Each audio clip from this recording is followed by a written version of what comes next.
What's up, sleuths? Please be sure to visit the community daily. YouTube is now asking what's on your mind. The community is now a place that we can have ongoing conversations and is similar to Facebook. You, as a subscriber, can tap into any conversation on the community. Here you will find a variety of things, even things that's not related to crime.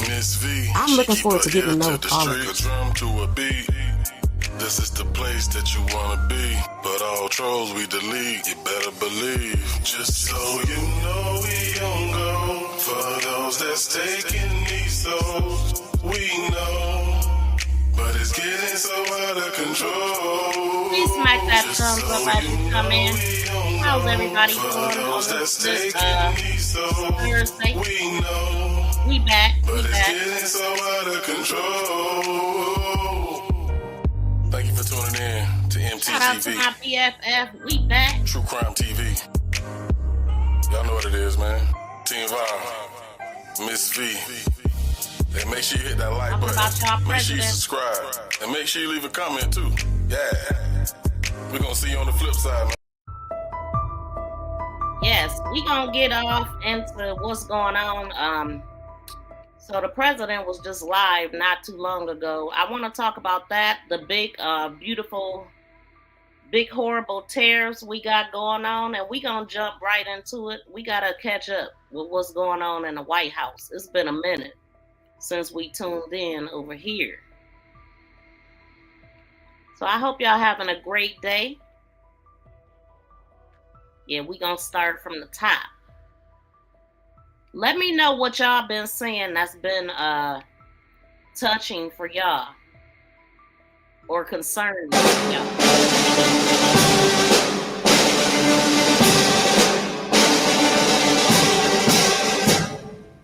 Ladies and gentlemen, the President of the United States.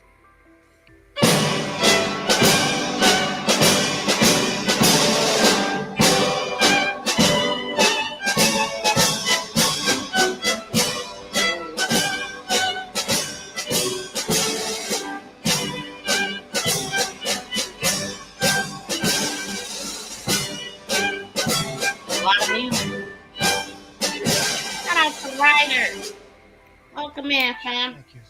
We back. Please. Nice crowd. I even hear a young, beautiful voice in the background, and that's good. That makes us all feel young.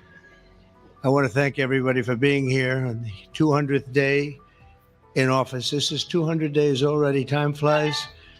But we have a country that's the hottest country right now anywhere in the world. A year ago, it was in a lot of trouble. It's the hottest country. And a lot of the people in this room made it that way. Perhaps the most successful and consequential first 200 days, they say, of an administration in history. So let's hope they keep saying it. There they are right there. I hope they keep saying it. But even more importantly, this is also National Purple Heart Day, and we're here to honor and celebrate the unyielding patriotism and grit and devotion to America's Purple Heart veterans is great emotion and great love. The Purple Heart dates back to August 7th, 1782. That's a long time, when General George Washington awarded a heart-shaped purple cloth to 3 soldiers for outstanding gallantry and service in battle. This afternoon, we're joined by dozens of Purple Heart recipients and their families, and just as General Washington did 243 years ago, today we give our everlasting thanks to you and your unbelievable families. We want to thank you very much for being here. It's my great honor.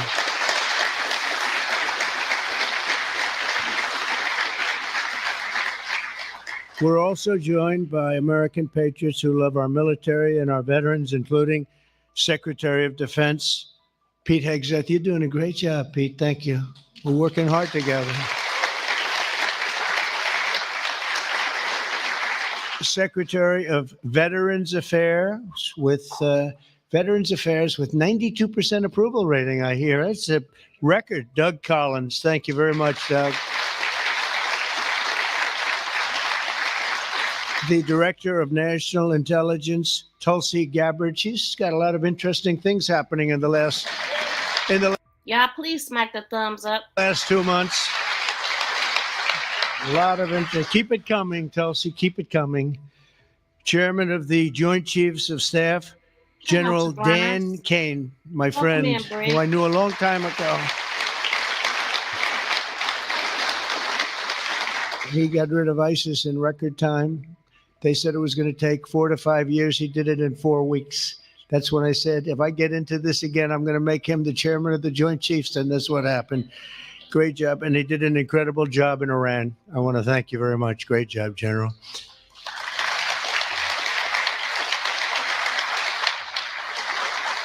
Deputy Secretary of Energy and Purple Heart recipient, James Danley. James, thank you very much, James. Great job.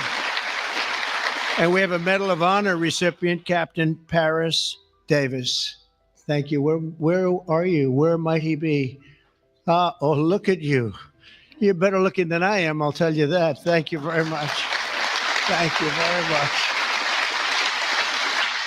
We're also joined by the Marine Corps veteran who co-managed my 2024 campaign, a fantastic talent in many ways after he was wounded in battle for our country in Operation Desert Storm, Chris LaCivetta. So where is Chris? Where is Chris? Chris, stand up, Chris. With your beautiful daughter, Victoria. Thank you very much for being with your father. It's very nice. Thank you. I appreciate it. Every Purple Heart tells a story of courage, sacrifice, and purpose. It speaks of a price paid for the soldier beside you, the country behind you, and the generations of Americans yet to come. And we have some great generations to follow. It's going to happen. Those who wear this medal ran into bullets, faced ferocious bombs, and shed their blood on the field of battle. We will never forget what they did. We will always use them as an example of bravery and courage and strength. And we will also always think, when we look at them, of our great American flag. We want our great American flag to be strong, and it's stronger than ever. Since day one, my administration has used every power we have to fight for those who have fought for America. In 6 months, we have reduced the backlog of veterans' waitings. And that waiting list was very long, Doug, wasn't it, huh? For the benefits. And it's 37%. So it's just, is that all you did, Doug? 37? I don't know, huh? That's incredible, actually. You're getting tremendous marks, and we appreciate it very much. We processed more than 2 million disability benefit claims this fiscal year, on track for the most ever. In fact, not even close. We're slashing wait times at the VA medical centers, and we're bringing back VA choice and VA accountability. As you know, we had it, and then the previous administration, let's go with the Biden administration, they decided to get rid of it. And, choice is where if you wait on line for an extended period, or you're not going to see a doctor for a while, you have the right to go out and get a doctor, and we'll pay for it. And you get yourself all fixed up real fast. You don't have to wait 6 weeks, 8 weeks, months like they were doing. And VA accountability, I'm very proud of those. We got them passed. Actually, Doug, you were a member of Congress when we did. You helped us a lot. But we got them passed in the legislature, so they're with us forever. And yet Biden found a way to not use them. But VA accountability, that's when we have bad people in the Veterans Association that were taking advantage of people, hurting people, and they weren't in prime time. In prime time, they wouldn't have touched them, but they weren't quite in prime time, and they were doing bad things. They were sadists, they were thieves, and some bad people. We had 9,000 of them. We fired every one of them, and it was a great thing. And then he put some of those people back. I don't know why they did that, but they did it. But we got them out again, I think, Doug, right? So it's good. So we had VA choice, VA accountability, something we're very proud of. I'm also working to keep my promise to end veterans' homelessness in America. In May, I signed an executive order to open the National Center for Warrior Independence in Los Angeles, California, which will house up to 6,000 homeless vets. It's going to be beautiful.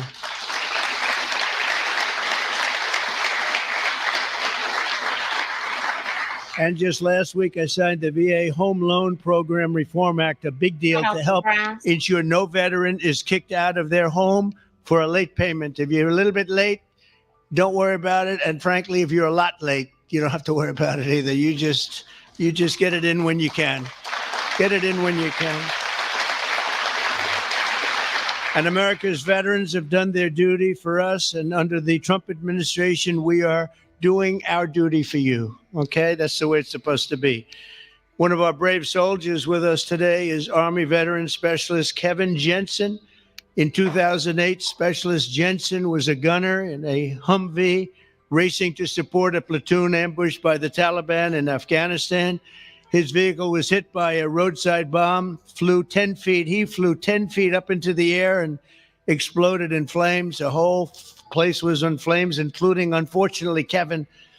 But he suffered deep third-degree burns, and all over his body he was in trouble, big trouble. Despite the agony, he selflessly ran to the aid of his platoon leader, who was engulfed, or just absolutely, everyone thought he was gone. He was engulfed in fire. "Sir, I've got you. I've got you, sir," Kevin shouted and pulled his friend to safety. Specialist Jensen earned the Purple Heart, and he's here today with the platoon leader whose life he saved and our newly sworn-in VA Undersecretary for Medical Affairs, Captain Sam Brown. Kevin and Sam, please stand. And I know Sam very well. Sam is great.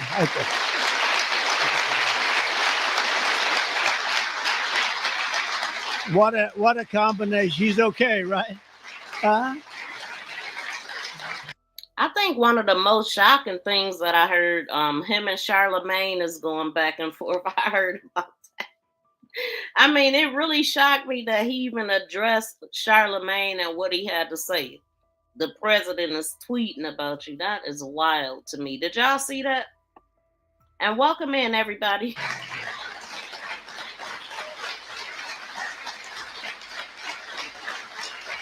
Great, Sam. Look good. Thank you very much. You did a great thing, because I got to know him and his really beautiful wife. You know, you're not allowed to say beautiful anymore. It's political suicide, they say. Trigger. But I'll say it anyway. And the most beautiful family you've ever seen. And I just want to thank you for having done, and you for your great bravery. It's really great. Thank you both for being here. Appreciate it. Thank you. Also with us is 24-year Army veteran Brian Willett. In 2010, Staff Sergeant Willett was conducting a resupply mission in Afghanistan when his vehicle was struck by a roadside bomb. You know who did the roadside bomb, right? Charlamagne. Where is he? Where is he? Where is Charlamagne? Hey, I heard a lot of the MAGA people is turning on him because of the Epstein stuff. Is that true? Let me know. I heard MAGA people is turning on Trump because he promised to release that. Let me know. He did. He was the father of the roadside bomb. They say 92% of the people who got either killed or badly hurt, it was Charlamagne. He was the one that did it more than anybody else by far, leaving this person very seriously injured. 7 months later, Brian's teenage son, Private Kevin Willett, who was also deployed to Afghanistan, was standing guard when insurgent forces attacked with heavy fire. The grenade knocked him out and knocked him right to the ground. He was in big trouble, but Kevin rose to his feet and successfully repulsed the attack on his camp, earning both the Purple Heart and Bronze Star for valor. And I'd like to ask Brian and Kevin to please stand wherever you may be. Hi, how are you? How are you? Good job. Good job. Two great people. I would say these are different types, right? These are different types, right? But same blood. That's all we care. It's very good. You both look great. Thank you both very much. Appreciate it. We're also joined by Marine Corps veteran Staff Sergeant Thomas Mateo, wounded 6 times during 2 tours in Vietnam. At the end of his first tour, shrapnel sliced open his abdomen and he was left bleeding, and they thought he was gone. Triggers. He was on the jungle floor for a long period of time, but he recovered and chose to go back and fight. Thomas later continued to protect our citizens as police chief of Hialeah Gardens and Inverness. That's two good places. We love those places. We love Florida.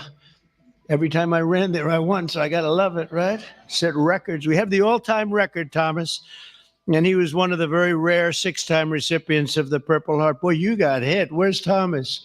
6 times. You got to be kidding. That's pretty tough stuff. And look at you. You look fantastic. So did it have any negative impact on you, would you say, now that you're recovered, fully recovered, would you say? Do you get any extra aches and pains or anything? That's it. That's called an ache and a pain. That's right. I know. I have the whole list. It's amazing, and you look great. Thank you very much. That's some list. Thank you. It's amazing. Amazing. Last year, after an assassin tried to take my life in Butler, Pennsylvania, Thomas generously mailed me one of his Purple Hearts. Many of the other veterans showed me the same unbelievable gesture of kindness, including 3-time Purple Heart recipient John Ford and Gerald Enter Jr., who also came along with us and did us a great, great favor. Gerald, John, and Thomas, I want to thank you very much. What a great honor to get those Purple Hearts. I guess in a certain way, it wasn't that easy for me either when you think of it, but you went through a lot more than I did, and I appreciate it all very much. Thank you. Thank you. Where are you? Stand up, please. Please. Thank you very much. Thank you very much. Thank you. Thank you. Great. That was someday. That was someday we had together, though, huh? That was someday we had together. Thank you both very much. Thank you all. From the very beginning, our nation's fate has depended on heroes like those in the room who placed their bodies between the enemy fire and really that fire and the American freedom that we all love so much. Because of their sacrifice today, our flag is still waving proudly, and our freedom is still safe and secure, and our future is looking brighter and greater than ever. Our country is doing really well. We're very proud of our country. We had that mission. I watched those B-2 bombers with those pilots. We had them in the Oval Office celebrating their incredible bravery and talent, pure talent. Every single bomb hit its mark perfectly. And then we had Tomahawks coming in, 30 of them coming in from submarines that were 300 miles away. They all hit their mark too. Look at this smile on you. You think that's your boy. Hey, look at the smile. But pretty good, right? Pretty good. We had them and we celebrated all together. We actually had 52 tankers. Can you imagine? We had a lot of the people over to the White House, to the gardens, and it was an incredible day. It was a day of celebration. They've been looking to do that for 22 years. One of the pilots came up and said to me, we've been waiting for 22 years, my predecessors, because he was a young guy, but he said, we've been practicing this 3 times a year for 22 years. Who knew that, Pete? And I said, you mean you knew exactly what to do? He said, every single year, 3 times a year, we'd practice for that specific event. And you were the one that had the guts to do it, send us on our way. I missed it. And I said, were you happy or unhappy about the fact that I said, he said, we couldn't get into the planes fast enough, right? And I said, well, you guys are different, but they're really talented people and special. We've had some incredible success. But I want to give a very special thanks to all of the Purple Heart recipients that are with us today and all over the country and all over the world, frankly. And I'll now sign the proclamation officially declaring this as National Purple Heart Day. Very special day. Thank you very much, everybody. Thank you. Thank you.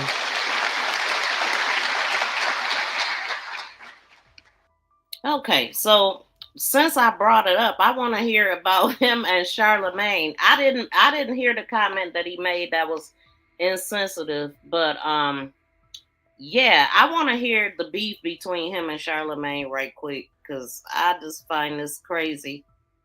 Let's listen to, did y'all hear about their beef?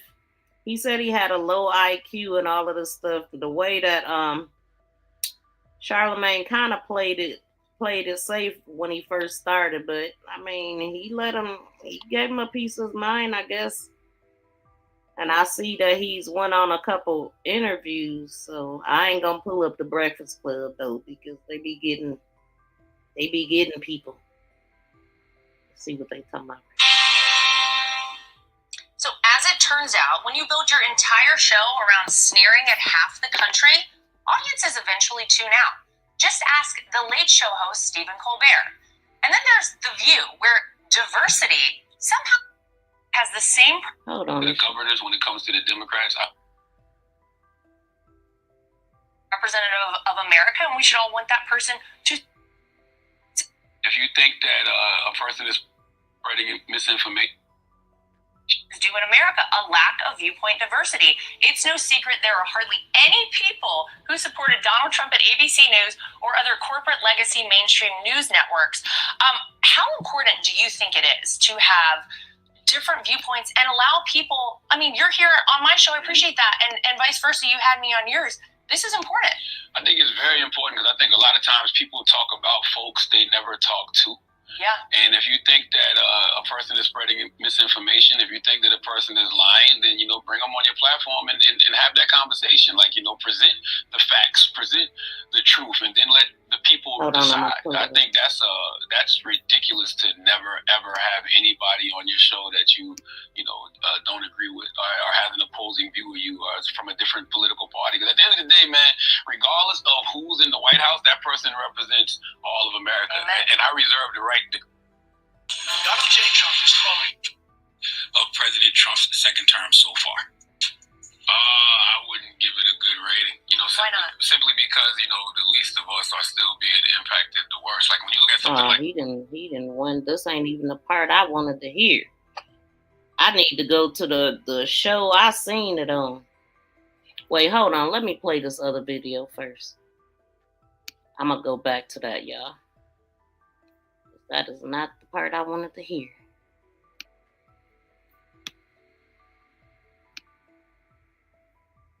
Give me a second.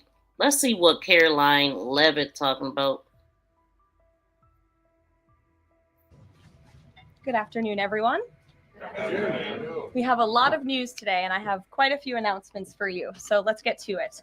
First, on behalf of the President and the White House, we express our deepest condolences to the family of New York police officer Islam, who made the ultimate sacrifice in defense of his fellow New Yorkers.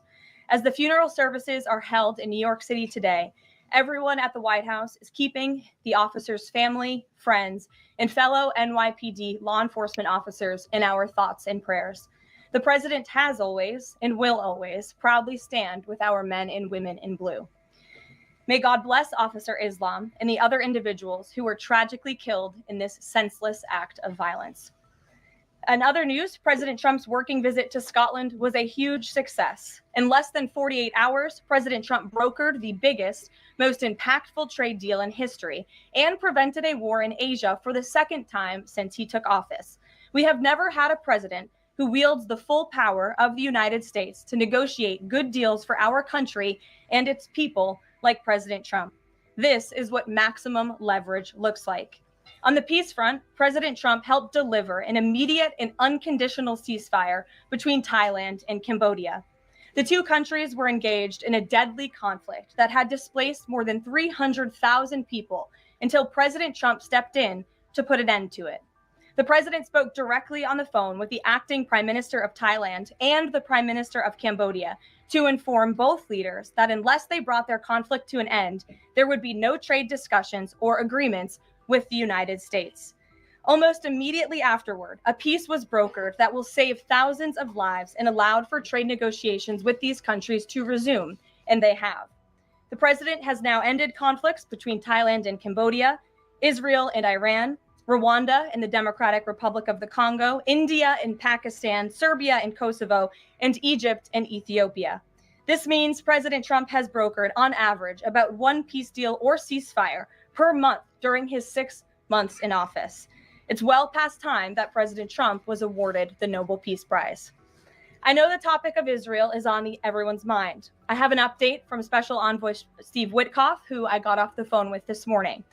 Special Envoy Witkoff and Ambassador Huckabee had a very productive meeting with Prime Minister Netanyahu and other officials today in Israel on the topic of delivering much needed food and aid to Gaza. President Trump is a humanitarian with a big heart, and that's why he sent Special Envoy Witkoff to the region in an effort to save lives and end this crisis. Tomorrow, Special Envoy Witkoff and Ambassador Huckabee will be traveling into Gaza to inspect the current distribution sites and secure a plan to deliver more food and meet with local Gazans to hear firsthand about this dire situation on the ground.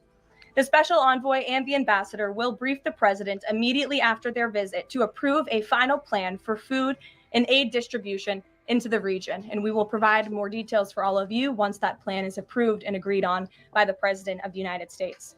On the trade front, the president secured a historic trade agreement with the European Union that puts America first and fundamentally strengthens the economic relationship between the two largest economies in the world.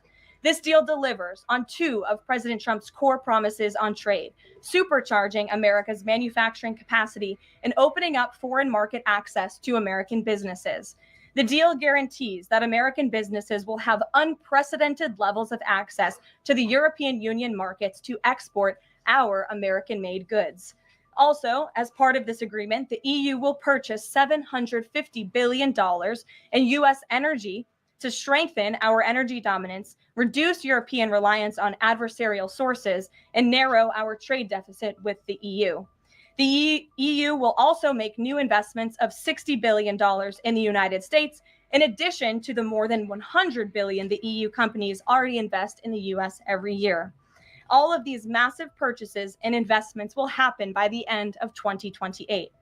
What we are watching is President Trump rebuilding the greatest economy in the history of the world and simultaneously proving the so-called economic experts wrong at every turn. Media pundits said a trade deal with the EU this monumental and beneficial to America would be impossible, but President Trump made it happen. The so-called economic experts repeatedly said that the American economy would be in a recession this summer. Well, summer is here. It's almost over. And that recession does not exist. Yesterday, in fact, real GDP growth in the second quarter increased at a 3.0% annual rate, significantly above expectations. President Trump's America First policies are driving economic growth, as he always said they would. And this growth is being driven by the private sector, not the government. Federal government spending fell for a second straight quarter, while real business fixed investment rose by nearly 2% following its first quarter surge. President Trump is right-sizing government spending, reversing the damage done by the Biden administration, and allowing the private sector to flourish. The same so-called experts claimed that President Trump's tariffs would spike inflation and hurt American consumers. But consumer spending growth just accelerated and inflation remains right on track. For the past 5 straight months, core inflation has come in below market expectation and remains in line with the Fed's 2% inflation target. Meanwhile, customs and tariff revenues have already totaled more than $150 billion since President Trump took office, leading to the first June budget surplus in nearly a decade. Those revenues will skyrocket even further starting tomorrow when new reciprocal tariff rates take effect. President Trump is restoring America's economic sovereignty by reducing our reliance on foreign countries, boosting investment in the U.S. to the tune of trillions of dollars, and creating hundreds of thousands of high-paying jobs for the American people. With America finally put first on trade and the largest middle-class tax cuts in history and other pro-growth provisions of the One Big Beautiful Bill beginning to take effect, the American economy will boom like never before over the course of the next 3.5 years, thanks to the president's vision. Finally, as you all know, the president signed an executive order earlier this year to solve the problem of exorbitant pharmaceutical pricing. According to recent data, the prices that Americans have been paying for brand name drugs are more than 3 times the price other similarly developed nations pay. The president is determined to solve this problem and took further action today. He has signed 17 letters to pharmaceutical companies' CEOs. And I would like to read you one of these letters to the CEO of Eli Lilly. All of these letters will be provided to you following this briefing. This is to the CEO of Eli Lilly from the President of the United States. On May 12th, 2025, I signed an executive order delivering most favored nation prescription drug pricing to American patients to stop global freeloading and guarantee that Americans pay the same prices enjoyed by other developed nations. Right now, brand name drugs in the United States are up to 3 times higher on average than anywhere else for the identical medicines. This unacceptable burden on hardworking American families ends with my administration. Most proposals the Trump administration has received to resolve this critical issue promised more of the same, shifting blame and requesting policy changes that would result in billions of dollars in handouts to industry. Moving forward, the only thing I will accept from drug manufacturers is a commitment that provides American families immediate relief from the vastly inflated drug prices and an end to the free ride of American innovation by European and other developed nations. Accordingly, I'm calling on Eli Lilly and Company and every manufacturer doing business in our great country to take the following actions within the next 60 days. Extend the most favored nation pricing to Medicaid, guarantee most favored nation pricing for newly launched drugs, return increased revenues abroad to American patients and taxpayers, provide for direct purchasing at most favored nation pricing. The President's team, including Secretary Kennedy and Administrator Oz, stand ready to implement these terms. The President expects to further engage with them immediately in good faith to deliver relief for American families. Make no mistake, a collaborative effort towards achieving global pricing parity would be the most effective path for companies, the government, and American patients. But if you refuse to step up, we will deploy every tool in our arsenal to protect American families from continued abusive drug pricing practices. Americans are demanding lower drug prices, and they need them today. Other nations have been freeloading on U.S. innovation for far too long, and it is time they pay their fair share. I look forward to your binding commitments to each of these goals by September 29th, 2025, and my team stands ready to assist with implementation questions. Thank you for your immediate attention to this vital national priority. Signed, President Donald J. Trump. Again, to the CEO of Eli Lilly. This letter, in its form, has been designed for each of the 17 major drug and pharmaceutical companies in the United States, and we're happy to provide you the full list. And I believe you will see all 17 letters popping on Truth Social very shortly, so you can look out.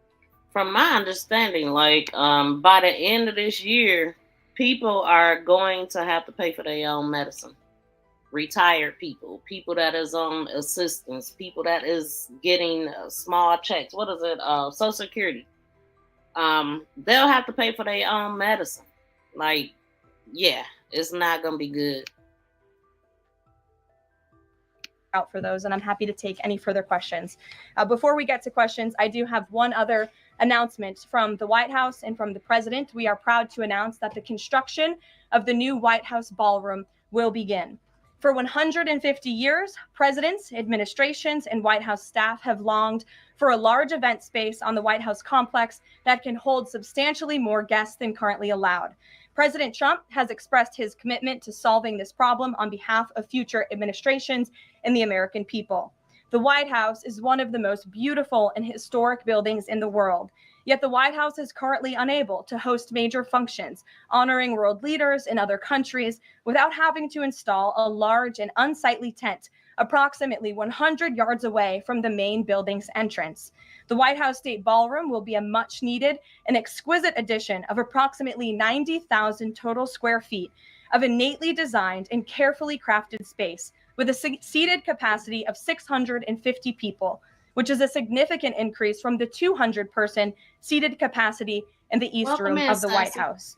In recent weeks, President Trump has held several meetings with members of the White House staff, the National Park Service, the White House Military Office, and the United States Secret Service to discuss design features and planning. President Trump has chosen McCreary Architects as the lead architect, which is well known for their classical architectural design and based right here in our nation's capital. The construction team will be headed by Clark Construction, and the engineering team will be led by AECOM. The project will begin in September 2025, and it is expected to be completed long before the end of President Trump's term. President Trump and other donors have generously committed to donating the funds necessary to build this approximately $200 million structure. The United States Secret Service will provide the necessary security enhancements and modifications. The White House ballroom will be substantially separated from the main building of the White House, but at the same time, its theme and architectural heritage will be almost identical. The site of the new ballroom will be where the small, heavily changed and reconstructed East Wing currently sits. The East Wing was constructed in 1902 and has been renovated and changed many times, with a second story added in 1942. White House Chief of Staff Susie Wiles has provided the following statement. President Trump is a builder at heart and has an extraordinary eye for detail. The president and the Trump White House are fully committed to working with the appropriate organizations to preserve the special history of the White House while building a beautiful ballroom that can be enjoyed by future administrations and generations of Americans to come. In the White House, we will continue to provide the American public and all of you in the press with updates on this project at whitehouse.gov/visit. And if you go there shortly, you will be able to see renderings and visuals of what this ballroom will look like, both the exterior and the interior. I have provided some photos for all of you in the room today. This is the interior of the ballroom space. It's quite beautiful. And then this is the exterior of the ballroom space. As you can see, it will come off of the executive mansion as it sits today, and the East Wing will be modernized and renovated. We're happy to answer any further questions on that, Jennifer. Since you're so eager, I will go to you, but first, as always, I want to start with our new media seat, Ben Weingarten. Why don't you go ahead, Ben? Thank you. In light of the release, the declassification of the annex to the Durham report today, beyond any potential prosecutions, the outcomes of which will likely be uncertain, what does the president believe justice for Russiagate ought to entail? Might it include restitution for those whose lives were upended as a consequence of Russiagate, and perhaps a major reorganization of the national security apparatus? Well, I think a major organization of the national security apparatus, at least here at the White House within the National Security Council, has indeed taken place, and the president entrusts his current CIA director, John Ratcliffe, and our ODNI director, Tulsi Gabbard, to make the necessary changes to ensure classified intelligence, especially that could implement or hurt the national security of our country, does not make its way into the hands of irresponsible actors who want to politicize that intelligence for their own end. Since you brought up the declassification report that was put out by Senator Grassley today, I'm glad you brought it up, because this should be a story every outlet in this room should be covering. This is further evidence that Hillary Clinton approved the Russia hoax against President Trump. Her campaign financed it. Again, she approved it. And the FBI and the CIA were both weaponized to, as our director of CIA has said, accelerate this hoax against then candidate and former President Trump. To answer the heart of your question, the president wants to see justice served, and he trusts the Attorney General and the Department of Justice to implement that justice and hold these people accountable. One more question, briefly, if I may, on a totally different topic. There's been legislation reintroduced in the House and Senate on designating the Muslim Brotherhood as a terrorist organization. The Muslim Brotherhood is considered by many to be the fountainhead of Sunni Islamic supremacism, from which Hamas and other groups have spawned, with a nexus to domestic organizations as well. Does the president support designating the Muslim Brotherhood as a terrorist organization? Frankly, I'm not sure, because I haven't talked to him, and I would never want to get ahead of the National Security Council on specific designations. It sounds like something this administration would support, but we can get a firm answer for you. How's that? Thank you. Thanks for being here. Jennifer, go ahead. Eager beavers. How much of the East Wing will be torn down? The entire East Wing, or just parts of it? So the East Wing is going to be modernized. The necessary construction will take place. And for those who are housed in the East Wing, including the Office of the First Lady, the White House Military Office, the White House Visitors Offices, those offices will be temporarily relocated while the East Wing is being modernized. And then on Israel-Gaza, there are some reports that negotiations with Hamas might not be continuing. Did you get any updates from Steve Witkoff on that? I did. Special Envoy Witkoff is actively talking with our counterparts in Israel about that, and he wants to give some grace to the president so he can fully brief the president on what he's learning on the ground in both Israel and Gaza. But the president... Winning shouldn't mean you shouldn't be held accountable now. All I can think about, I want to see what him and Charlamagne into it about. So, put out a very strong statement on Truth Social this morning, which I'm sure you saw. And he said the quickest way to end this entire conflict the humanitarian crisis that we've seen, and the crisis in Israel that, of course, started on October 7th when Hamas brutally kidnapped and raped innocent Israelis. That terrible terrorist attack is for Hamas to surrender, to release all of the hostages, and to end this conflict. And that's what the president wants to see. He's made that very clear. But the special envoy will be in Gaza tomorrow, as I shared with you previously. Josh. Can you give us a little more clarity on the tariff timing? You said that the reciprocals will take effect tomorrow. Yes. Does that include the new auto rates, for instance, on Japan, Korea, the EU? Is this okay? Thank you for coming through. Tomorrow? So some of the countries you just mentioned, Japan, South Korea, they have bespoke trade deals that the president cut, which, just to backtrack for a second, Josh, we promised that the president would negotiate with countries all around the world to cut tailor-made trade deals depending on those countries' challenges, how badly they've ripped off the United States of America and our manufacturing industry and our workforce in the past. And he has done that. Of our 18 major trading partners, 2/3 of those trading partners have a deal. We've sent out 17 letters to countries around the world. And the rest of those countries that either do not have a deal or have a letter, they will be hearing from this administration by the midnight deadline tonight. So yes, tomorrow, August 1st, the reciprocal rates will be going into effect. If more deals are cut between now and midnight, I will never count out the president. You've seen him do it before. He cut 3 deals. Didn't he make a comment about her lips? They asked him, what did he think about her? And he said something about her lips be moving, or something about her lips be going, or something weird. What did he say? Did y'all hear about that? Little strange. In one day, very recently. So we'll see what happens. I do know foreign leaders are ringing his phone, realizing this deadline is a real thing for them tomorrow, and they're bringing offers to the table. And we were reporting that the president wants to meet David Solomon of Goldman Sachs today. Can you say what they'll discuss, if anything, at that meeting? I won't discuss the president's private meetings from this podium, and it hasn't taken place yet unless he gives me liberty to do so. Finally, have you talked with the president about his position on the stock trading ban bill before Congress? He obviously had pretty loaded comments about Senator Hawley. There's some reporting that they've since spoken. What is his position on the current status of that bill? The president has spoken to Senator Hawley, who called him, and the president took that call. As the president said in the Roosevelt Room yesterday, conceptually, he, of course, supports the idea of ensuring that members of Congress and United States senators who are here for public service cannot enrich themselves. And the reason that this idea to put a ban on stock trading for members of Congress is even a thing is because of Nancy Pelosi. I mean, she is rightfully criticized because she makes, I think, $174,000 a year, yet she has a net worth of approximately $413 million. In 2024, Nancy Pelosi's stock portfolio, this was a fascinating statistic to me, grew 70% in 1 year in 2024, and her portfolio outperformed every single large hedge fund in that same year, and even more than doubled the returns of Warren Buffett's Berkshire Hathaway. So I think the president stands with the American people on this. He doesn't want to see people like Nancy Pelosi enriching themselves off of public service and ripping off their constituents in the process. As for the mechanics of the legislation and how it will move forward, the White House continues to be in discussions with our friends on Capitol Hill.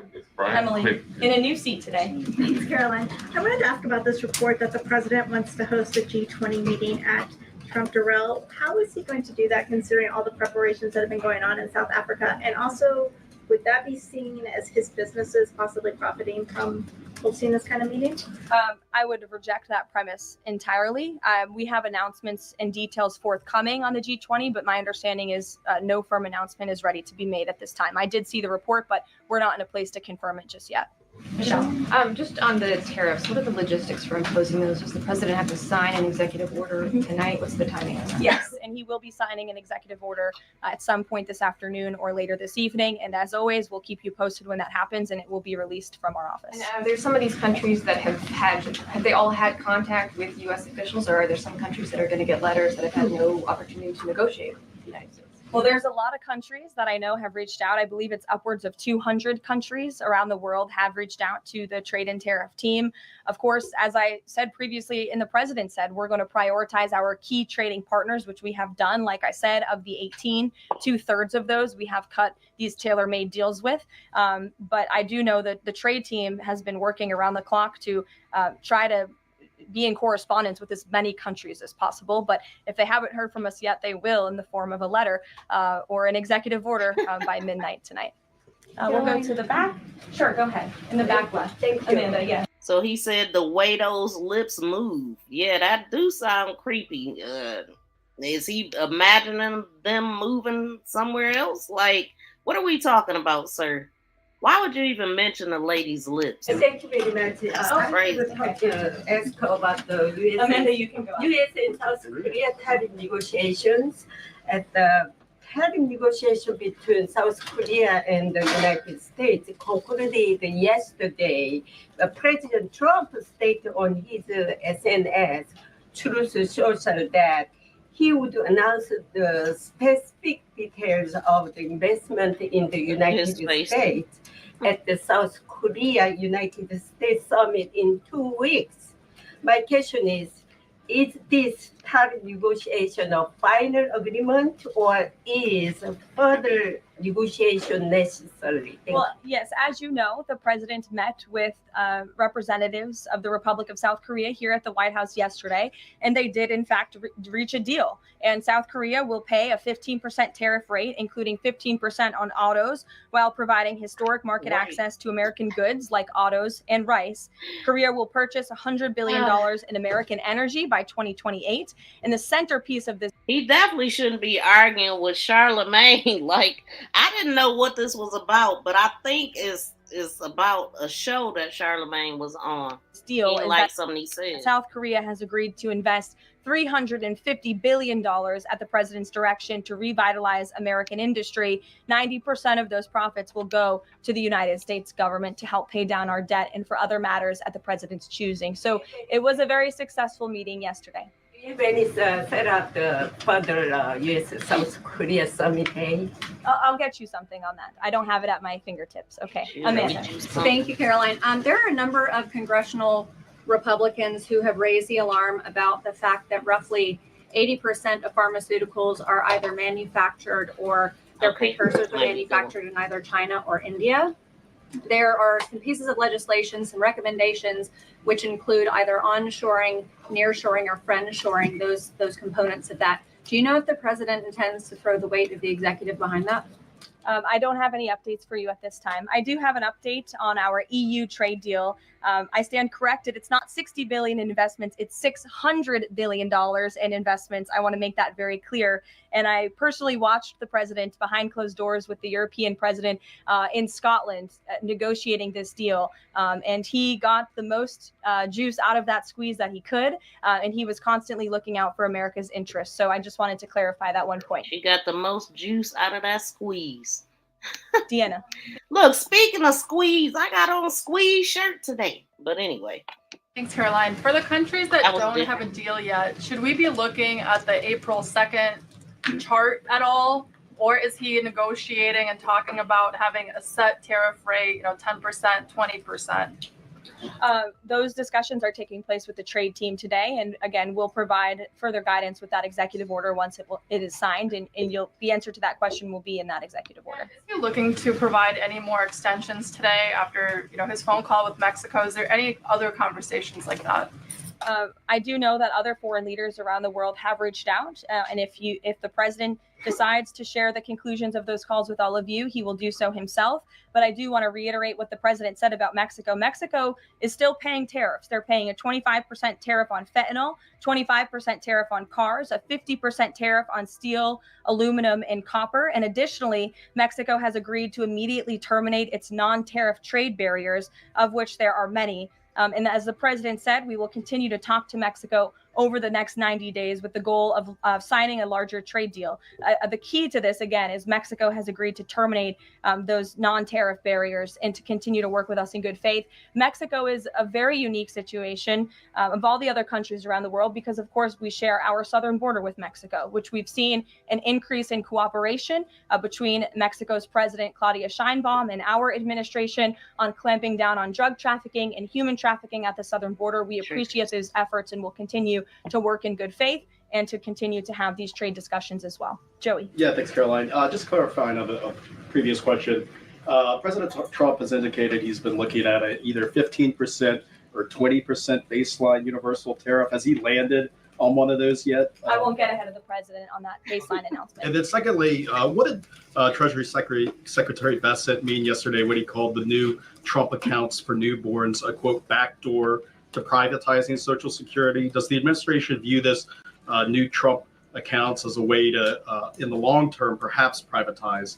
Social Security? What the Secretary of Treasury was saying and what this administration believes is that these Trump newborn accounts, which is an incredibly creative and great provision that was in the One Big Beautiful Bill for newborn babies and families and future generations of Americans, will help supplement, not substitute, Social Security. The Trump administration is wholeheartedly committed to protecting Social Security. The president did it in his first term. He's doing it again in this term. But these newborn accounts are another revenue stream for young people to watch their money grow throughout their lives and to one day be able to access those funds so they can hopefully build a home and live the American dream. Jake. Just one follow-up on tariffs and then one not. Is the president at all considering extending the August 12th China deadline at all? Is that in consideration? So look, on China, you heard from the president on Air Force One when we were returning from Scotland. You've heard from the Treasury Secretary as well, Ambassador Jameson Greer. They just spent 2 days in Geneva for their third round of talks with China. And the current policy, the current trade program that we have going with China right now, as it stands, will decrease our deficit by $5 billion this year. So we are moving in the right direction when it comes to China. And Secretary Bessent and Ambassador Greer continue to be in direct communication with our Chinese counterparts. Is it an extension on the table potentially from the August 12th deadline as it stands? I don't think so, but I'll let the Secretary of Treasury speak on that because he's leading these negotiations. Reagan, go ahead. Thanks, Carolyn. There's growing frustration that more of Trump's nominees haven't been confirmed. Why does the president think Senate Republicans are so behind, and has he had any further conversations with Leader Thune about it?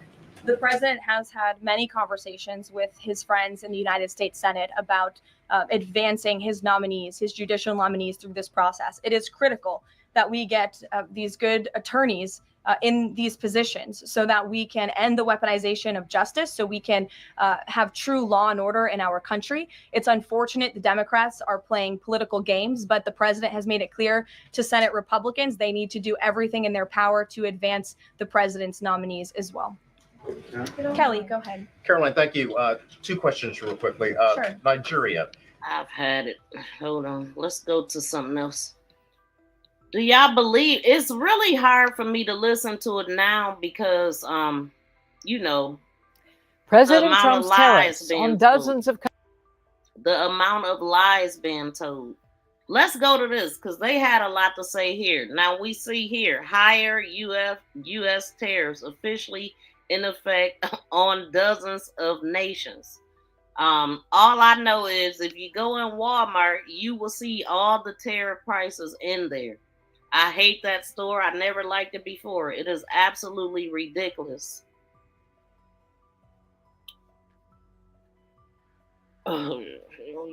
Yeah, I don't know what it is.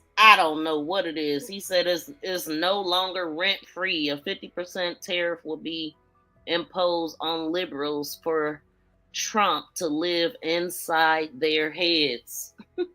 Notice how she tiptoed around that China tariff question. Trump can't bully them the way he does smaller countries. Yeah, China ain't scared. They ain't scared at all. But shoot. Let me go to this.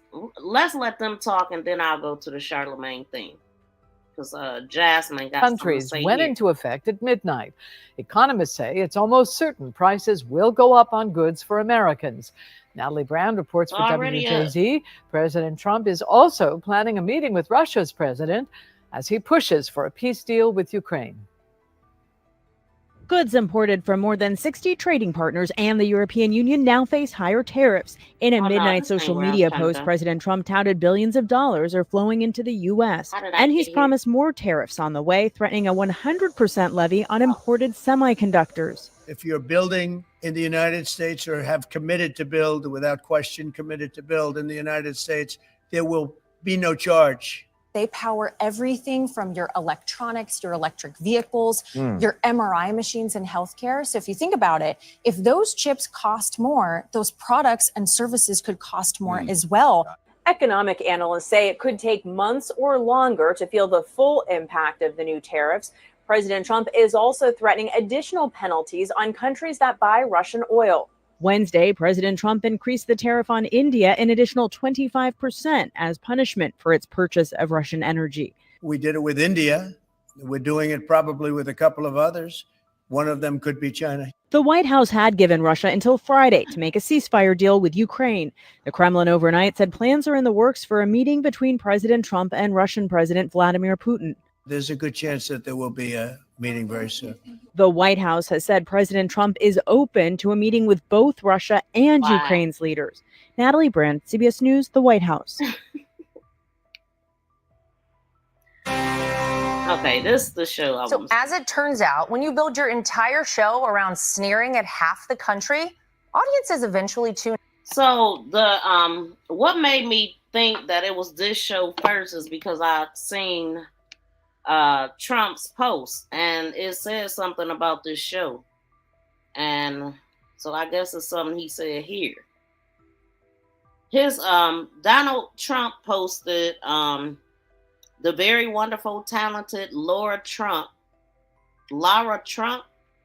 whose show, her last name Trump, whose show has a big rating success, put racist sleazebag Charlamagne the guy, which he black and can't be racist in my opinion.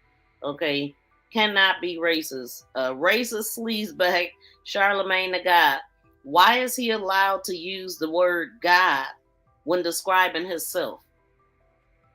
Can anyone imagine the uproar there would be if I used a nickname like that? Well, you the president, like would be if I use that nickname. He's a low IQ individual, has no idea what words are coming out of his mouth, and knows nothing about me or what I have done. Like just ending 5 wars, including a 31-year bloodbath, a 31-year bloodbath between the Republican of Congo and Rwanda, where 7 million people have died. And there was no end in sight. He didn't know that, or India, and Pakistan, or wiping out Iran's nuclear capacity, or closing a horrendous open border, or creating the largest economy where prices and information have gone way down. And what's stupid and corrupt, Joe Biden set the record for doing the worst job as a president ever. But this dope, Charlamagne, would vote for Sleepy Joe or Kamala. Remember 1 year ago, our country was dead. Now it's the hottest country anywhere in the world. Okay, so what did Charlamagne say that made him so mad here? Now, just ask the Late Show host, Stephen Colbert. And then there's The View, where diversity somehow means here. only inviting less. How important do you think it is to have different viewpoints and allow people, I mean, you're here on my show, I appreciate that, and vice versa, you had me on yours. This is important. I think it's very important because I think a lot of times people talk about folks they never talk to. Yeah. And if you think that a person is spreading misinformation, if you think that a person is lying, then, bring them on your platform and have that conversation. Like, present the facts, present the truth, and then let the people decide. I think that's ridiculous to never, ever have anybody on your show that you don't agree with or has an opposing view of you or is from a different political party. Because at the end of the day, man, regardless of who's in the White House, that person represents all of America. And I reserve the right to criticize both parties. Well, and I would say that person is a representative of America, and we should all want that person to succeed for America, right? No matter your political viewpoints, right? 100% agree. Like when you ask me, what do I think President Trump has done over the last 6 months? I don't want to say that I think he did a terrible job, but if he's doing a terrible job, I got to call it like it is. And if it was a Democrat, I will respectfully disagree with you on that. I understand but that's you would, okay. You can have your viewpoint. But if it was I gave President Biden the same hell too, because I didn't think he was doing a good job. All we want is somebody in those positions that's going to do a good job. I'm not a party person in no way, shape, or form. I want to say I'm an independent, but that don't make no sense because there's only two parties in this country, right? So you're going to end up voting for one of them. Yeah. Do you see yourself in 2028 voting blue or voting red? And is there anyone you might already see yourself supporting? I really don't know. I mean, I think that there's some good candidates out there. I think that we really have to look to the governors when it comes to the Democrats. I don't think that there's any change agents that's going to come out of nowhere and shake things up in the Democratic Party. I think it's going to end up being a governor, Josh Shapiro or a Wes Moore, somebody like that. And they actually have a track record, right? Because you can go look at their states to see what they're probably going to end up doing on a national level. The only other person I would like to see in 2028 run, and this is going to sound ridiculous probably coming from me, I would love to see Jon Stewart run in 2028. If we're talking about a change agent coming from the outside that's really going to shake things up and somebody that I feel like can speak to, all people. Plus he's a celebrity who actually knows what they're talking about. We've seen him get legislation and stuff, passed before. We know where his heart is. He'd be somebody I'd like to see really get in the race and disrupt things in 2028. Maybe a Jon Stewart Colbert ticket because Colbert's not going to have a job. He's not working because of President Trump, so they say.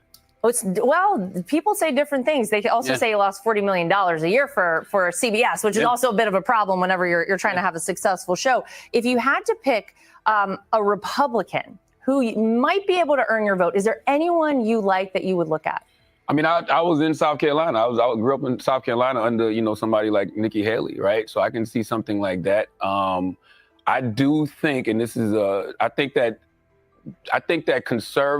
traditional conservatives are going to take the Republican Party back. I think there's a political coup going on right now in the Republican Party that people aren't paying attention to. Oh, interesting. Yeah, I think that this Epstein thing is going to be a way for traditional conservatives to take their party back. I really do. I think that they know this is the issue that has gotten the base riled up. The MAGA base isn't letting this issue go. And for the first time, they know they can, probably take their party back and not piss off the MAGA base.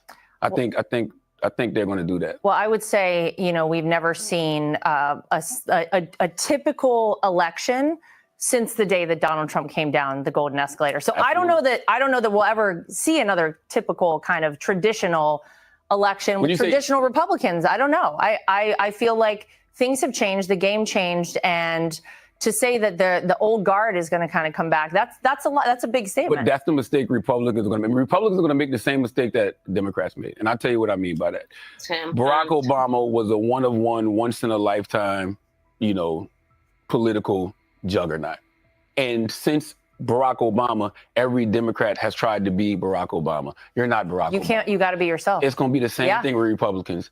Say what you want. Donald Trump is a once in a lifetime, one-on-one political juggernaut. You're not going to be Donald Trump. So if you think you're going to be able to do what Donald Trump has done, talk the way Donald Trump has talked, get away with what Donald Trump has got away with, it's not going to happen. So everybody right now, we have the opportunity to have a huge reset. I think you should blow it all up. I think that people are really sick and tired of what we've been presented from both parties. By the way, we knew this before the last election. They were telling us that 70% of people did not want to see a rematch between Trump or Biden. So it's we know we want something different. Everybody wants something different. So I think that if Democrats keep doing the same old thing, they're going to keep getting the same results. And if Republicans, think that they can repeat what has been done and don't try to give the people something new, they're going to get the results they don't want. Well, just to wrap up here, and I appreciate our whole conversation. You on your show have a lot of young viewers. You're very influential, I think, with a lot of people. What would be your message to this next generation of voters? Because they're going to play a very pivotal role coming up in these midterms and coming up in 2028. What's your message? Let's stop listening to the catchy slogans. Let's stop putting on jerseys for different parties, and let's just focus on the people who are putting the ideas out there that truly are going to put more money in your pocket and truly are going to make you feel safe in this country. Like, who is the forward-thinking people that are talking about, making this country more affordable, who are talking about really making you as an individual smarter, telling you what sectors to get into the world to make, this country better. Listen to people's ideas. Like, we focus too much on individuals. We focus too much on identity. We focus too much on party. What are people's ideas? Because that is what is going to always win. All right. Well, Charlamagne, we appreciate you taking the time. Thank you for having me. Thanks for sitting down with. Okay, so was that? I don't think that was it. Was it? I don't know if that was it or not. Spot on for the people. Okay. Let me see. All right, so that's what he said, and then this says Charlamagne on This Morning. Well, this was 3 days ago. This video that I'm watching, I think, was from 4 days ago. So let me know if this is the video that they into it about. But let's see what Charlamagne said. Immigrants with legal status. Dog here today for Monday, August 4th goes to President Donald J. Trump. Now, if you haven't heard, I was on Laura Trump's show, My View, on Fox this past weekend. Drop one of the clues bombs for Laura Trump. She's been a guest on Breakfast Club before, so I had no problem showing up to her program. Oh, just so you know, this ain't Breakfast Club. I found this somewhere else. I'm one of those silly rabbits who still believes in the First Amendment. Okay, freedom of speech. Thankfully, Laura is a Trump who still believes in freedom of speech because her father-in-law, the 47th president of the United States of America, did not take too kindly to some things I had to say. Now, that's her father-in-law? I didn't know that. What do you rate his presidency so far? I wouldn't give it a good rating. Why not? Simply because, the least of us are still being impacted the worst. Like, when you look at something like, the big, beautiful bill, that's something that, I'm going to benefit from because of the tax bracket that I'm in. But, there's going to be so many people that's hurt by that bill. And, anything that takes away Medicaid from people and will put people in a worse financial situation than, they were previously in, I'm not for it. I mean, where is the lie? Trump's big, beautiful bill is going to make the rich richer and the poor poorer. I can't argue with what he just said. Okay, the other issue I said on My View with Lawrence Trump is I believe traditional conservatives are quietly staging a political coup to take their party back from MAGA. I explained this to y'all a couple of weeks ago. Traditional conservatives are going to take the Republican Party back. I think there's a political coup going on right now in the Republican Party that people aren't paying attention to. This Epstein thing is going to be a way for traditional conservatives to take their party back. I think that they know this is the issue that has gotten the base. I should have just went here first. You know what I'm saying? I should have just went here first. Riled up. The MAGA base isn't letting this issue go, and for the first time, they know they can probably take their party back and not piss off the MAGA base. I think they're going to do that. Just a conspiracy theory I have. It just feels like traditional conservatives who lost the party to Trump could use this opportunity to get it back because the MAGA base wouldn't be upset at all if they impeached Trump and voted to remove him because he's in the Epstein files. Trump didn't like any of that, so he replied with a long-ass post on Truth Social. The very wonderful and talented Laura Trump, whose show is a big rating success, put racist sleazebag Charlamagne the God. Why is he allowed to use the word God when describing himself? Can anyone imagine the uproar there would be if I use that nickname? We'll study your lessons. He's a low IQ individual, has no idea what words are coming out of his mouth, and knows nothing about me or what I've done. Like just ending 5 wars, including a 31-year bloodbath between Republic of the Congo and Rwanda, where 7 million people have died and there was no end in sight. He did not know that. Or India and Pakistan, or wiping out Iran's nuclear capabilities, or closing the horrendous open border, or creating the greatest economy where prices and inflation have come way down, and where stupid and corrupt Joe Biden set the record for doing the worst job as president ever. But this dope Charlamagne would vote for Sleepy Joe or Kamala? ? Remember, 1 year ago, our country was dead, and now it's the hottest, he capitalized hottest, country anywhere in the world. MAGA. Now, the personal insults, I don't care. He called me a sleazebag. I looked up the definition of sleazebag. Says it's a disgusting or despicable person. Depending on who you ask, that may apply to me. Okay, I personally prefer friendly neighborhood a-hole. He said I'm a low IQ individual. I don't know. I've never taken an IQ test. He said I have no idea what words are coming out of my mouth. Absolutely true. Okay, I've been surprising myself my whole life. Like, damn, I actually said that. Now let's get to your claims. He said, I don't. But wait, see how he flipped it? He accepted everything he said, and he still came back. Anything about him ending 5 wars, Mr. President. Nobody knew that because it's not true. All right, there is zero evidence, nothing credible whatsoever that says President Trump played any role in ending the ongoing, keyword ongoing conflict in the Eastern DRC or in Rwanda. Okay, America has not brokered any major peace deal between the DRC and Rwanda during Trump's second term.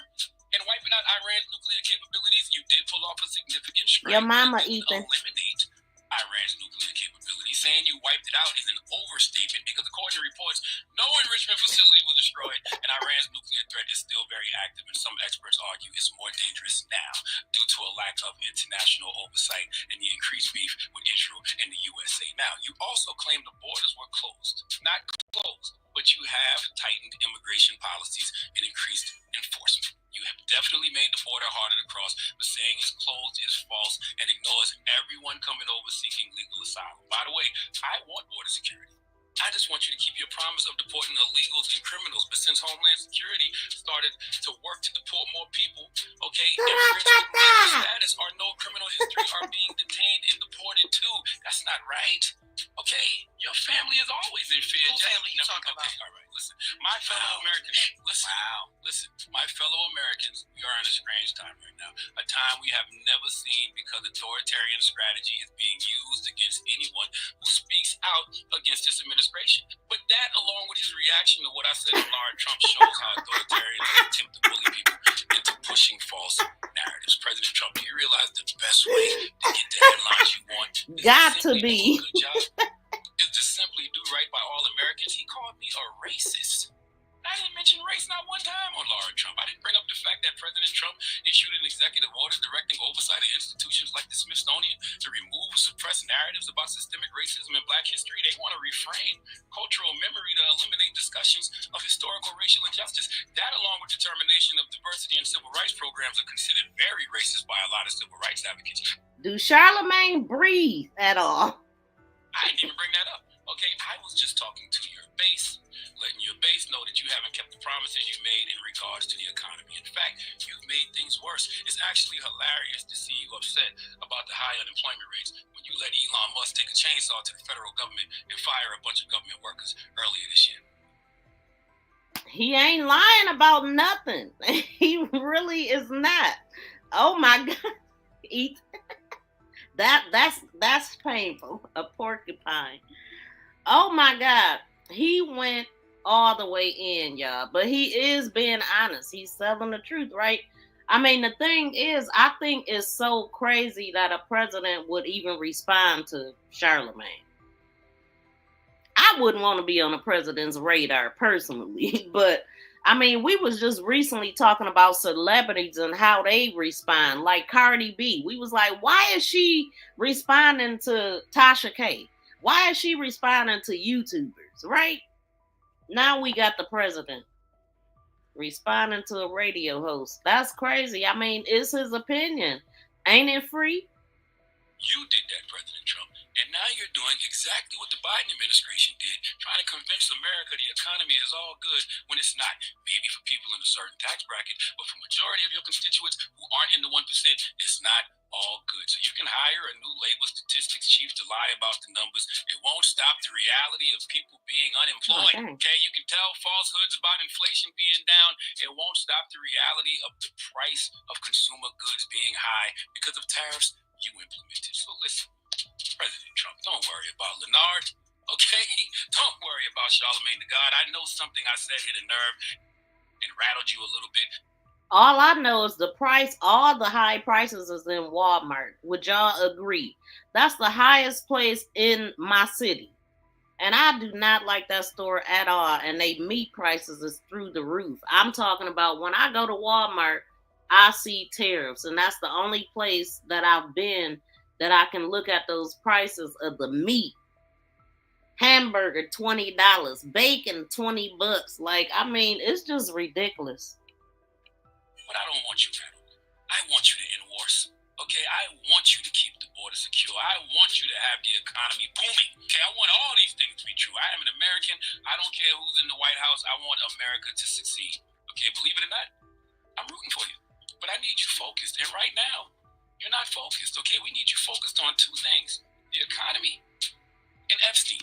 All right, I need you to keep the promises of a great economy and the promises of transparency with the Epstein files. And I don't want us as a people to be distracted. Whenever you see Trump trying to deflect from what's important, keep him focused. Ask two simple questions. What about the economy? What about the Epstein files? Happy born day to President Barack Obama, and thank you for your attention to this matter. Hey, he went in, didn't he? Now this is Jasmine Crockett. Let's see what they were talking about. For everyone that's been asking, where are the Democrats? Well, here they are. For everyone that's been asking, where is the fight? Well, here it is. But let me tell you something. Don't leave them out on the ledge by themselves. They need to know that you, the American people, stand with them because they are standing for you. There's so many people that they will never meet, but they understand the importance of making sure that they have a voice when it comes to their government. They understand the importance of standing for what democracy is and making sure that it does not fall by the wayside. They understand that we have a Timu Hitler in the White House right now that thinks that he is going to become the dictator of the United States. Well, I got another thing to tell you, sir. The Democrats, no matter whether we're talking about these Texas House Democrats, or whether we're talking about the governor from Illinois, the governor from California, or whether we're talking about New York, or I can go through the states and it's not just the governors. It is the state houses. It is the state senators. It is those congressional delegations that are saying, do what you got to do, and I will fight, and I will win, and I will earn my seat back to the people's house in D.C. See, I needed this whole speech and I couldn't find it. President Trump's tariffs on dozens of countries went into. I definitely needed that whole speech. Not to mention he continues to fund a genocide. There's so much happening that I don't know about. But what do you mean by fund a genocide? Cool show, and I apologize for earlier. What did you come in? Was you the wait? Which one? What did you do, Ricky? What did you do, sir? What was your name earlier when you was here? Yeah, Walmart is pretty high out here in California. I never buy meat from them. Places too expensive, and the meat is not good either. It was something going on with the meat. Like, yeah, I don't buy that meat. As a matter of fact, I go to markets, y'all. The best places to shop, because, you know, a lot of this food lack nutrition. The best places to shop for me is markets. And because markets have local farmers that bring things in, and then they have their own butcher, and you can pick. I don't even want to buy my meat out the package. I want to pick it from behind the glass if I got to eat meat. I'm used to eating it now. And plus, I'm on this protein thing. So, yeah. I would do that. I mean, I do that, but I'm suggesting that to other people because the meat is fresher and you know what you're getting, or at least you can pick what you're getting. It ain't all in a package and you don't know how long it's been in that package, and you can go in there and ask them to cut your stuff however you want it cut, you know? And that's what I do. And then I like to go to the local markets where other farmers bring in things that they grow, and then you can get like fresh cut meat and stuff like that also. And it's cheaper. It's cheaper. It really is. So I'm gonna go ahead and get out of here, y'all. I didn't want to be here too long. But dang, wait a minute. Let me look at something, y'all. Let me look at something right quick. I think I'm leaving out something. Is that all I had?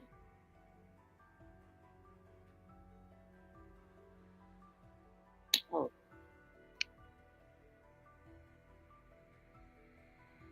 Yeah, we played that one.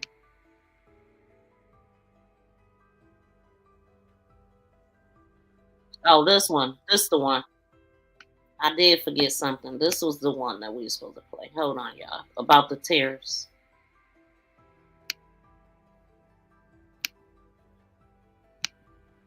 And this one, I think this the one you was talking about, BFF, when you was like Trump live. I think. I'd like to ask Steve maybe to discuss a few of these numbers that were just released. I mean, literally just released. And then we're going over and we're going to do Purple Heart. We have some incredible, brave people. Oh, I played that it look out forward online. to, so we're going to do that right after this. Steve, could you say a few words about the various charts? Thank you, Mr. President. So I called the president because I had some very good news from some new data that we've been able to put together that no one has ever seen before. And I'll just very quickly go through these. So I was telling the president that he did the right thing in calling for a new head of the Bureau of Labor Statistics, because this shows that over the last 2 years of the Biden administration, the BLS overestimated job creation by 1.5 million jobs. That's a, Mr. President, that's a gigantic error. And I don't know if she's, I'm not. It might not have been an error, that's the bad part. If it was an error, it would be one thing. I don't think it's an error. I think they did it purposely. Whether that, you may well be right, but even if it wasn't purposefully, it's incompetence. Right. Okay, so 1.5 million jobs overestimated. We have access to the, some data that no one else does on what has happened month by month with median household income. This is based on unpublished Census Bureau data. It will be released sometime in the next 6 months, but we get an advanced look at it. And so I was telling the president in his first 5 months in office, starting in January through the end of June, the average median household income adjusted for inflation for the average family in America is already up $1,174. That's an incredible number. Just came out. That's a giant gain. And if I would have said this, nobody would have believed it. There's your number. We're doing well. So the next one compares. I'm just noticing me and the president got on the same color today. Who told him to wear yellow? He usually always wear a red tie. Finally have the 2024 data on what happened with real family income in the United States. And so what I did was I compared the record and he knew the color scheme. Trump's first term with the Joe Biden first term. And you can see that, by the way, these dotted lines here, Mr. President, that's COVID. So if it had not been for COVID, these are substantially better. But even You taking too, account, Emmanuel. Thank you for President Trump's coming. last year in 2020, we saw a $6,400 Thank you for stopping by. Good seeing you. Have a great rest of the day. real after inflation gain in income for the average family. And that compares with Joe Biden, which was a measly $551. So, Mr. President, you gain 10 times more income for the average family than Joe Biden. It's because of your policies. And that's taken into consideration COVID, which a lot of times you don't have to do that. But I'm very glad you did. We were over almost 8,000 until. Look at that number. Yeah. Okay. What is we looking at? So then we looked at, which families did the best. We have data from the Census Bureau that shows by income percentage. So the 25th percentile is the lowest income, 75th percentile is the highest income. And what I find fascinating about this, Mr. President, is every income group did better. The red is President Trump, the blue is President Biden. Every single income group did better under President Trump. But what's really amazing is look what happened under Biden. The lowest income group lost income under Biden. They were poor 4 years after Biden's presidency. No gain virtually whatsoever for the middle class. And the rich was the only group that did better under Biden, which is ironic because Biden keeps saying he was trying to get rid of income inequality. He made income inequality worse, not better. It was President Trump that reduced income inequality. These numbers just came out, by the way. And then finally, where they come from? Like, I mean, what? These are the numbers just I just showed you percentage terms. Mr. President, these are the numbers in dollar terms. So even the lowest income, 25th percent, gained about $4,000 in income. That's a lot for a lower income family. $6,400 for the middle class and almost $10,000 for the richest. So you can see every income group did better under Trump than Biden by a wide margin. I guess I missed the first part of the class. That's the sort. I think when you look at them, they're all something, but this one chart really says it better than anything. If you look at this is great, but this chart is pretty amazing right here.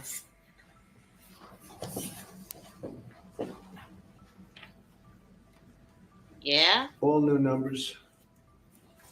What do we? Okay. So we're going to go now over to East Room, and we're going to celebrate some very brave people with the Purple Hearts. Yeah, please. Mr. President, just to follow up on the India tariffs, do you expect increased trade negotiations, since you've announced the 50% tariff? No, not until we get it resolved. Mr. President, is your deadline for Vladimir Putin agreeing to a ceasefire still stand tomorrow, or is that fluid now that talks are? Say it, what? Is your deadline still standing for Vladimir Putin to agree to a ceasefire tomorrow, or is that fluid now? It's going to be up to him. We're going to see what he has to say. It's going to be up to him. Very disappointed. Yeah. Do you have to meet with? Does Putin have to meet with Zelensky in order and before you and Putin have to meet? Or No. Are you hoping So you're for? willing to? That's actually important because President Putin said this morning he was pretty dismissive of this idea of meeting with President. Who was? President Putin was. I don't know. I didn't hear For you him. to meet with, have to agree to meet with Zelensky. Is that what you're saying? No, he doesn't. No. So when do you think that meeting? They would like to meet with me, and I'll do whatever I can to stop the killing. So last month, they lost 14,000 people killed last month. Every week is 4,000 or 5,000 people. So I don't like long waits. I think it's a shame. And they're mostly soldiers. They're Ukrainian and Russian soldiers, and some people from the cities where, missiles are lobbed in and you'll lose 35, 40 people a night, which is terrible. But no, mostly it's soldiers. And you're talking about, on average, 20,000 a month. 20,000 people are dying a month. Generally young people, soldiers. We're going to speak about soldiers. We'll see you over for Purple Hearts. Thank you, press.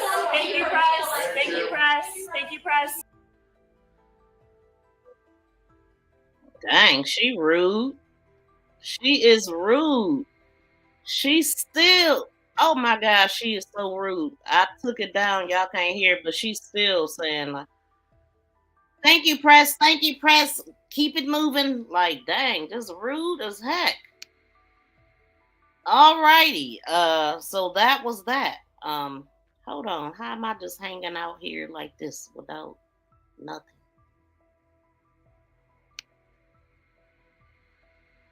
Okay, let me see what y'all saying.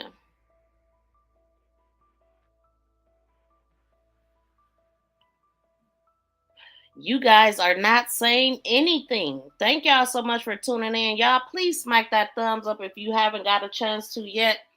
And we going to continue this because I got to find out what the heck is going on. It's been like 2 months since I talked about Trump. So make sure y'all subscribe to the channel. Set all notifications so you know the next time I go live. And we definitely going to tune in to some more stuff. But I'm going to go ahead and get up out of here. This is the second one for the day. And I'll see y'all in the next video. Please be sure to like, share, and subscribe to my channel. Let's play a couple commercials. Join Sleuth Nation membership and become a sleuth for special members emojis, special badges by your name, and sneak peek videos. What's up, sleuths? Please be sure to visit the community daily. YouTube is now asking, what's on your mind? The community is now a place that we can have ongoing conversations and is similar to Facebook. You, as a subscriber, can tap into any conversation on the community. Here you will find a variety of things, even things that's not related to crime. I'm looking forward to getting to know all of you. What's up? Thank you for sharing me. Thank you for sharing me. Thank you for sharing me.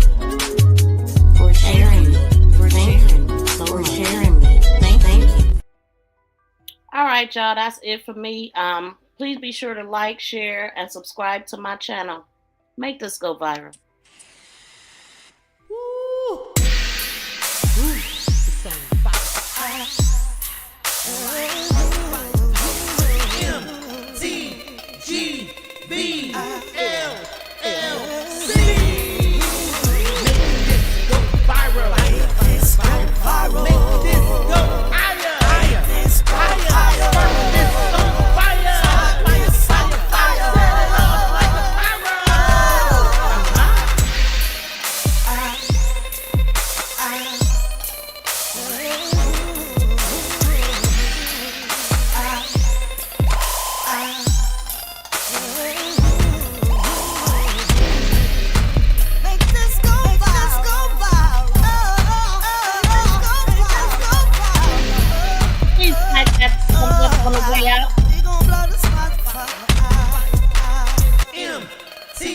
Oh, Briggs was still here. Make this go viral. Make this go viral. Make this go higher. Higher. Higher.